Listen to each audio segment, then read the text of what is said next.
morning and welcome to another First Five. We hope these are valuable for you as you begin each and every day. Here's the reality for us. Today is the Wednesday of Holy Week. And so I was thinking about what is holy in the world. Spaces often come to mind.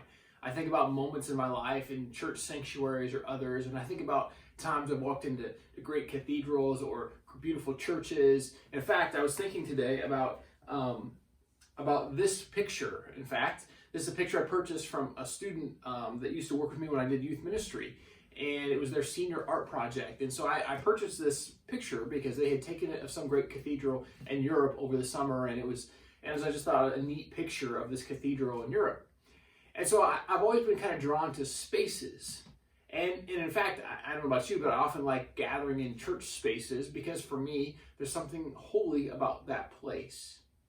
But I've got to be honest with you, not just because of the coronavirus and what's going on in the world around us. I've had to rethink this several times in my life because there's a passage in Genesis chapter 1, verse 31, that I think is just powerful for us today. See, God had created all the world, and at the end of that it says, verse 31, God saw all that he had made, and it was very good. In other words, the whole world was holy. It had all been created by God. In fact, in that creation, I think sometimes we can miss the sacred thing that God has done in the world around us because we see God's beauty, we see God's handiwork when we look at the trees in our backyard, when we see the grass growing in fields, when we see gardens and flowers. And so I was thinking about how often in my life I have been mesmerized by the beauty of God and his creator and how space has become sacred because I've sensed God's presence, not because it was a church. And for all of us right now in these days, that's a great reminder for us. In fact, I like art, and I'm not a great artist. In fact, I showed you the picture I purchased. And I don't purchase a lot of art because my wife produces really good art. So I don't need to buy things. But every once in a while, I'll take a good picture because that's about as good as it's going to get for me. I'll take a good photograph, and it becomes something good. And so here's a photo I took years ago. In fact, I don't know if you don't need to see my face. The photo's better than my face. But it's actually a photo of my kids at Lake Michigan, and I took it with my cell phone. And I just happened to see them. We were sitting there. It was the fall of the first year that we moved here, so it had been the fall of 2013. As we're sitting there on the beach that night, as we went there for sunset, it was just one of those, kind of Indian summer nights, and it was just kind of a beautiful night. And my kids were playing around or running around the sand, and I snapped a picture of it. And in the middle of that evening together, I kept thinking to myself, man, I'm so lucky I get to live here.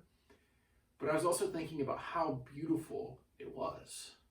Not just to see my kids running around, but just to look out over the water and see the sand and just think how, in God's infinite love for all of creation, he gives it all as a gift to us.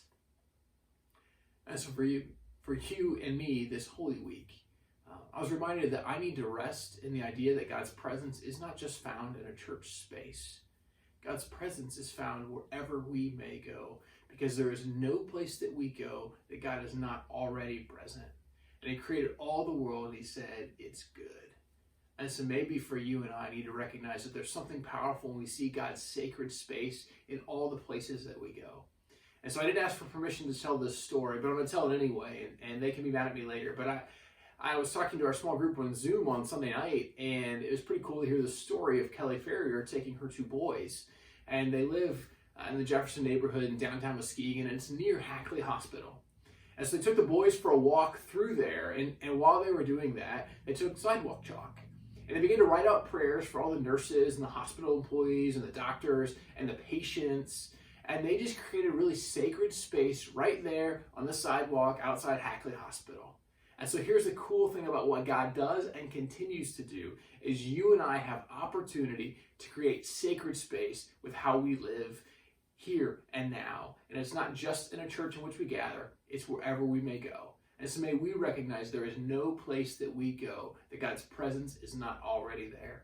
There is no place that we go that isn't holy, because wherever the presence of God is, it's holy.